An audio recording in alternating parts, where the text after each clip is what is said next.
This is one of those days na one activity leads to another.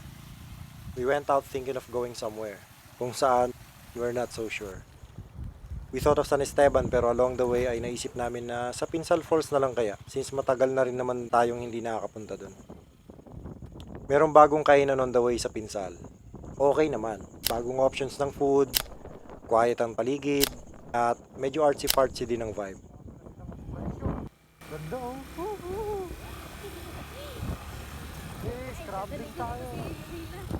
Scrambling!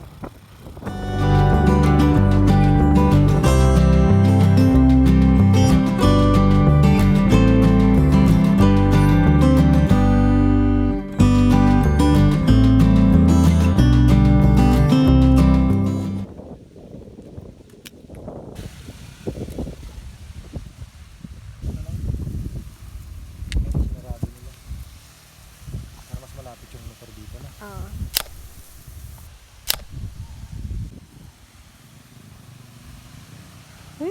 I'm so excited.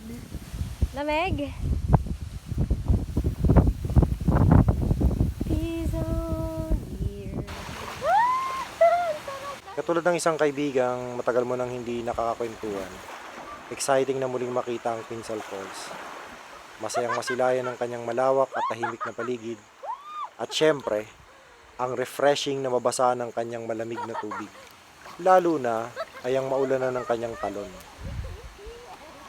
Ngayon lang namin na-realize na may isang taon na rin yata or mahigit pa nang huli kaming lumangil dito. And na-board lang sa bahay si Joanne.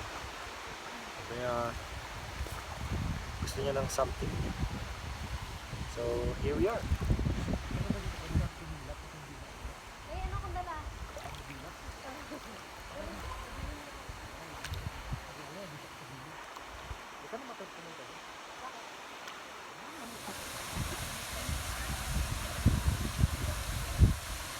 Joanne sa kanyang natural habitat.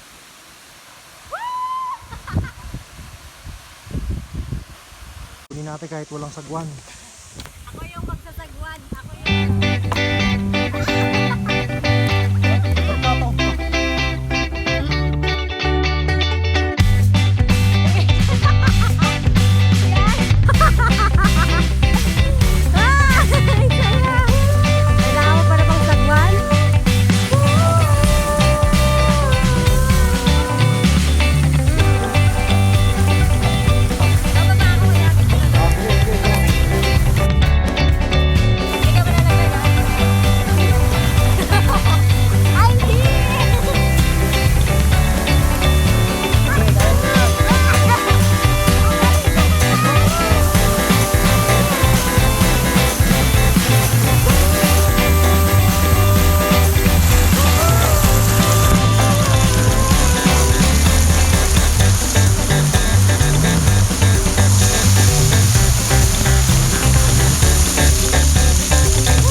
Pagod na ako pero si Joanne humirit pa ng 5 minutes daw.